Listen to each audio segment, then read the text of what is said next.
नमस्कार। अध्याय जीवन बीमा में मूल्य निर्धारण और मूल्यांकन के इस पहले वीडियो में आपका स्वागत है।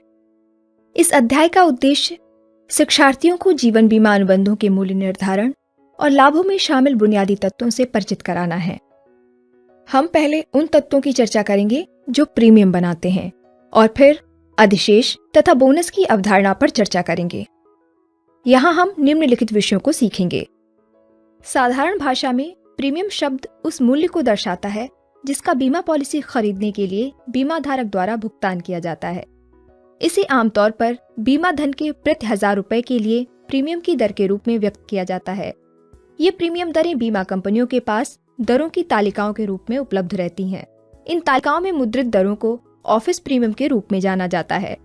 ये आमतौर पर समान वार्षिक प्रीमियम है जिनका प्रत्येक वर्ष भुगतान करने की आवश्यकता होती है। ये ज्यादातर मामलों में पूरी अवधि में एक समान रहते हैं और वार्षिक दर के रूप में व्यक्त किए जाते हैं। जीवन बीमा कंपनियां देय प्रीमियम पर कुछ प्रकार की छूट की पेशकश कर सकती हैं। ऐसी 2 छूट हैं। बीमा धन के लिए।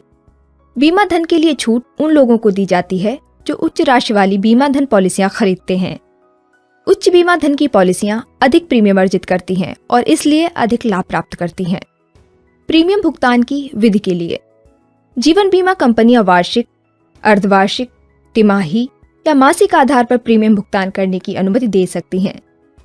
विधि जितनी अधिक बार दोहराई जाएगी, सेवा की लागत उतनी ही अधिक होगी।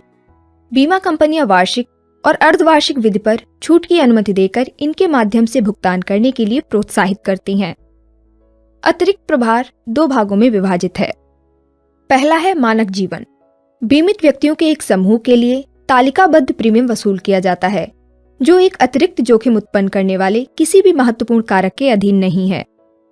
ऐसे व्यक्तियों के जीवन को मानक जीवन कहा जाता है और लगाई गई दरों को साधारण दरों के रूप में जाना जाता है।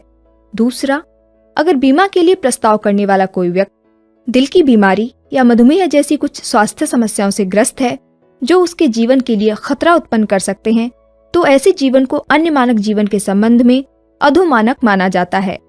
ऐसे में बीमा कंपनी एक स्वास्थ्य अतिरिक्त के माध्यम से अतिरिक्त प्रीमियम वसूलने का फैसला कर सकता है। इसी प्रकार सर्कस के कलाबाज जैसे खतरनाक पेशे में लगे लोगों पर व्यावसायिक अतिरिक्त लगाया जा सकता है। धन्यवाद।